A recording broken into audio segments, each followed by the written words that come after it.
Hi mga amiga, welcome back again for another video. So, mahimo kita subong Graham kag do nagadali-dali kining akon nga mga sisters kay medyo pahapon na sa siningat. Amo ning aton mga ingredients mga langga makita nyo man sa screen kag may-ari kita nga angel cream densada. Bali pwede man kamo kagamit sang Nestle cream kag may-ari kita nga kondensada. So amo ning aton nga mangga mga miga. So subo nga time tungod season sang mangga pag gusto kita himo Graham kay barato katama sang mangga. So pag nagdagsa ang mangga tag 40 na lang ang kilo sang mangga. So pag gusto kita himo Graham kay kung magbalik naman sa presyohan ay ang mangga bawal Diyos mio parte man ka mahal. O di pa kadamos ang mangga naton. Ang aton nga mangga mga miga, aton lang ni siya kaguson sang manipis kay para nga nami man karon pagbutang naton sa babaw sang aton nga biskwit. So hindi na napagpansin na ang amon nga pinggan mga miga kay baw dugay-dugay na giniya. Iya pa na sa mga kalulahan namon galing kay may sentimental value so hindi ginanay pwede ipilak. Di ba? Bisan amo na siya iya kamot singon. Bali ang mangga naton hindi man na naton naubos kid slice so bilin ta na lang na ang iban kay para naman sa dason adlaw. Bali mga miga, nagkuha lang ako sa isa ka bowl kag ginmix ko dira ang aton nga 2-in-1 cream densada kag ang aton condensed milk. O diba, ginmix ko lang pwede man kamo kagamit sang all-purpose cream kung gusto niyo. Dayon mga miga, ang katunga sang akon mangga nga na slice ginbutang ko da sa iya mismo nga mixture kag amo na ning aton nga nakuha sa mangga. So ready na ang aton nga balunan nga sudlan sang aton nga Graham mga miga. O diba, amo lang ang akon ginhimo. Dayon pasunod ko lang butang ang aton nga biskwit pero kung gusto niyo pwede niyo siya i-dip kay para nga mas ma-absorb ang aton nga biskwit. Galing kay gadali-dali na gid ang mga sister ko. Ay wala na namo na ayos-ayos basta kay mabutang Gora Bells na siya.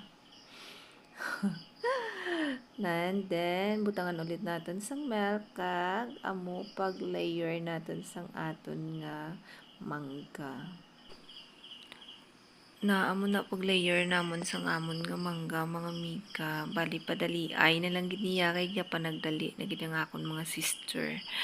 So kanami gid sang mangga no basta damo mangga pero mga miga kung wala man kamo sang mangga or hindi bisison sang mangga pwede kita kagamit sang fruit cocktail. Namit man siya bala mo.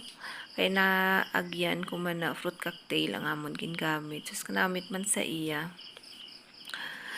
Pero mas namit gid ang mangga kay amo na yang ato nasanayan. So bali amo lang na mga miga then butangan ko naman siya sang gatas.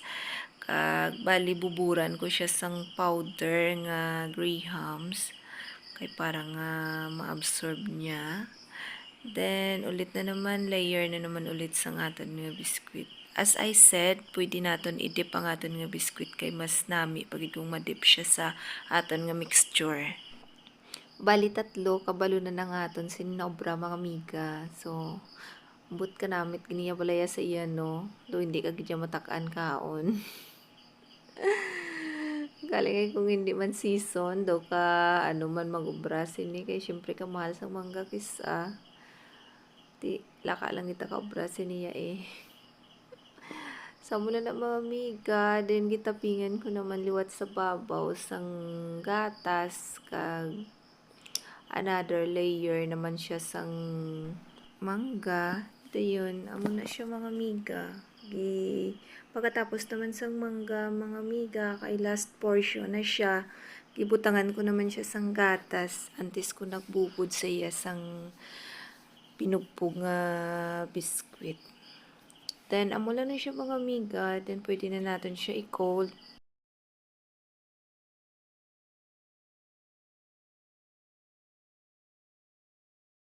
So, guys, ito na yung ating yummy Graham.